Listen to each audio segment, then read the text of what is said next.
Now, one thing about a road trip is that you never know where you're going to end up next. And we hadn't been back on good old Highway 126 over 2 or 3 miles before we spotted a roadside stand that we just had to stop and see. Good morning. Good morning. Who's in charge around here?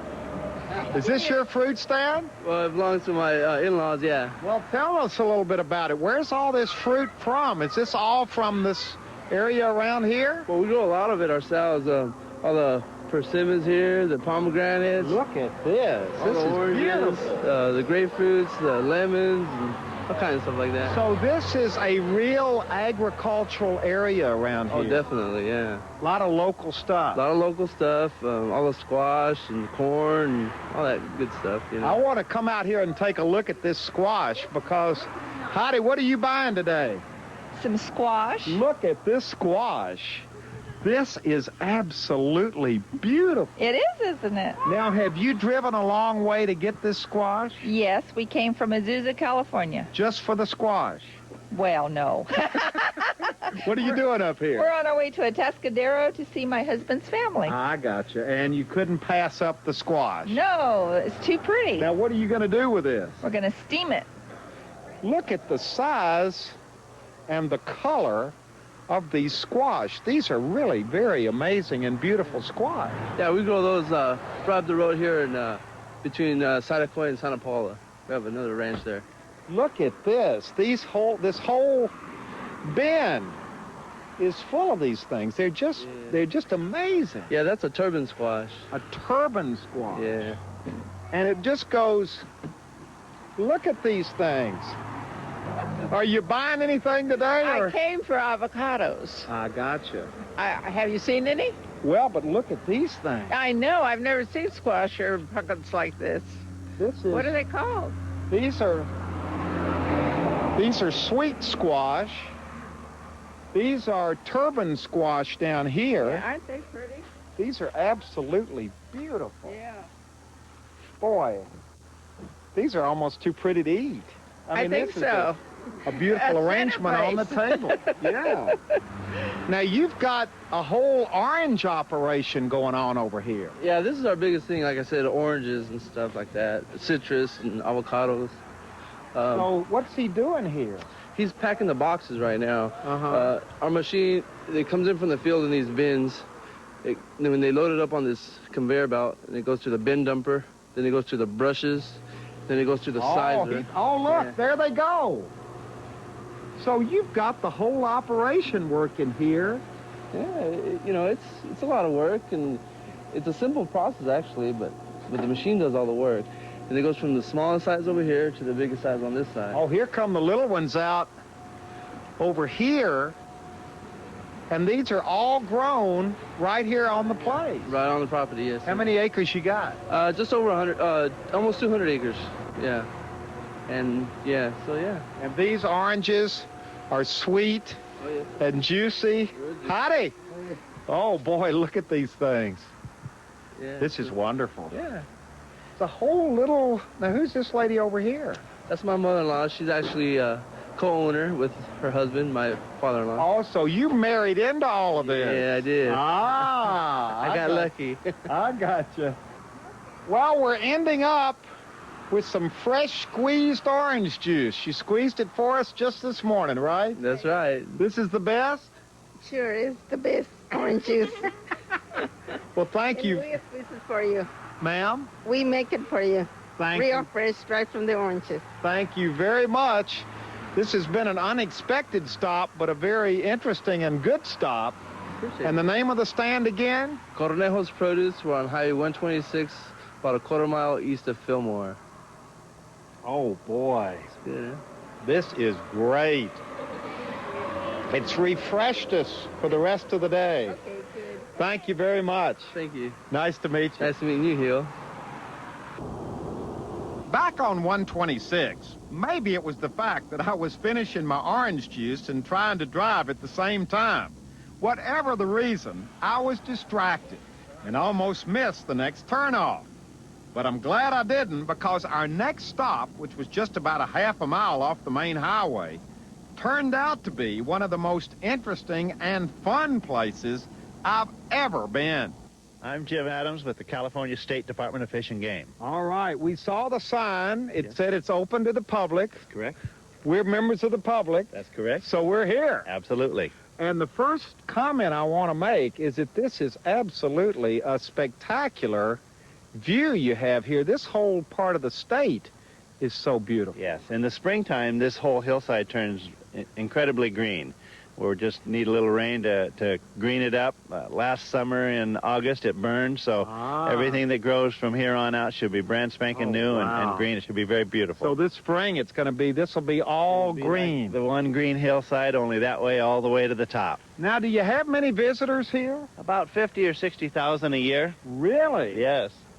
Do they know what they're getting into, or do they just pull off the road because they see the sign? A little of both. We have a lot of returning visitors that visit many, many times, and then we'll get a few people that see the sign out on the highway and just come in to wonder what is in here. Now, this is These a are fish hatchery. Correct. This is a California State Department of Fish and Game operated fish hatchery. It is funded by fishing license monies, and we raise about 1 million fish a year. Oh, my gosh, look at this. This whole thing is black with fish. Correct. We have 5 different strains of rainbow trout. Everything that we raise here is rainbow trout. We plant them in the 4 surrounding counties of San Luis Obispo, Santa Barbara, Ventura, and Los Angeles counties. In those 4 counties, we have about 50 different lakes and streams that we plant. We plant our heaviest from September through May, with a few smaller plants during the summer months. Boy, this is something to see. I don't know whether the camera can pick this up very well, but when the sun hits it like this, Beautiful. it really is beautiful. Yeah. We raise fish. Takes about a year to get them up to catchable size to put in the lakes and streams. These fish that we're looking at right here are just about a year old as we speak, and they're being planted this month.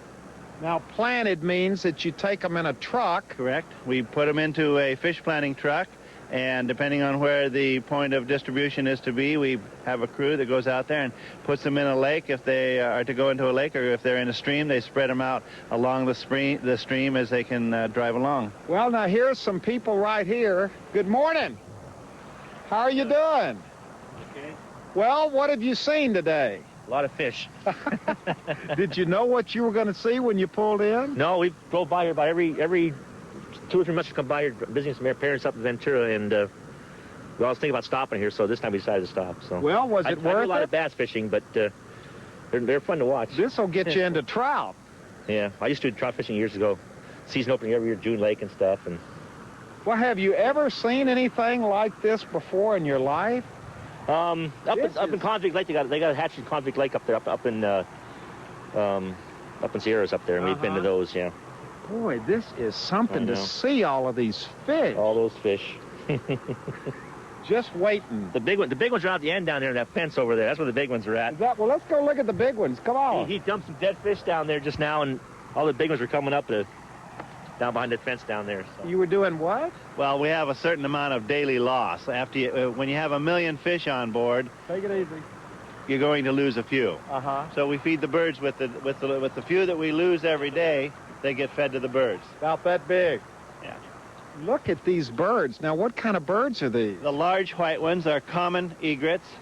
The smaller white ones are snowy egrets. The large gray-blue ones are great blue herons. And the smaller whitish and gray ones are black-crowned night herons. So they're smart enough to hang out around the hatchery because they know they're going to get fed every day. Right. It helps us out because we don't have to dispose of them in any other manner, and it gives them something to eat and keeps them happy also. Oh, boy, they're feeding the fish. What are you doing here? Eating the fish? Look at this. Boy, they like... Now, where did you get the fish food? The The time machine? It's my favorite program here. Well, no, well, listen. I can't believe I'm so stunned I forgot your name, though. Huell. Huell. I'll be darned. It's a pleasure to meet you, sir. Well, tell us about, what are you doing here today? I was on my way back from fishing up in Lake Casitas one day, and my dad used to take me here when I was a little kid. And my little one here, Tyler, he got a kick out of it. You know, they just love it. It's good entertainment for them. Now, what do you do? Can you buy the food up there? Yeah, you just put a dime in the thing and comes out and... So you're just feeding the fish? Yeah. This is something that the tourists like to do when they come by here. Yeah, Say people come by. on the camera there. Hi. Feed those fish. Oh my gosh, look at the size of them down here. Yeah, these fish are part of the ones that are ready to go. These fish are averaging between 1/3 of a pound and 1/2 pound, and they'll be put into the streams. And over on the other side, we have some larger fish which go into larger bodies of water like lakes. Can I borrow a little bit of your food there? I want to feed. So they get fed by... Six times a day, over a ton of feed a day. So let's see what happens right over here when I put a little bit of food in here. See how they come for it. Oh gosh.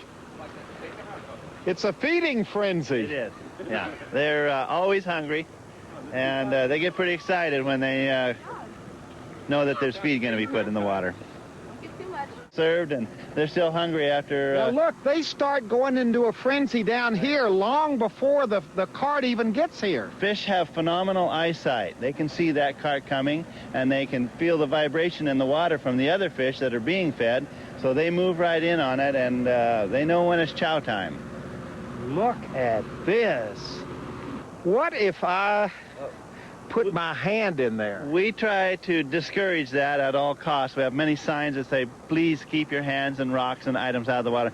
The main reason because we don't want to injure the fish in any way. We also, injure the fish? We don't. What about my hand? They won't bother your hand. You're much bigger than they are. Also, we want to make sure that the people don't pick up a fish from one area and transport it to another and introduce a big fish in on small fish and create a cannibalism situation. Because it is so tempting. Oh, it's very when you're tempting. standing here, It's a big look at temptation. these fish down here. Just looking at them, they're just so beautiful that you almost just want to reach down in there and try to grab one. It is a big temptation. Oh, look. Yeah. Well, this is amazing. It's a bunch of fun. It's a bunch of fun. It is. It keeps us very busy year-round, and because fishing is open year-round and in Southern California, we're constantly raising them and constantly planting them, and a lot of people are enjoying an angling experience. And this is where they start. And this is where they start. Right here. Right.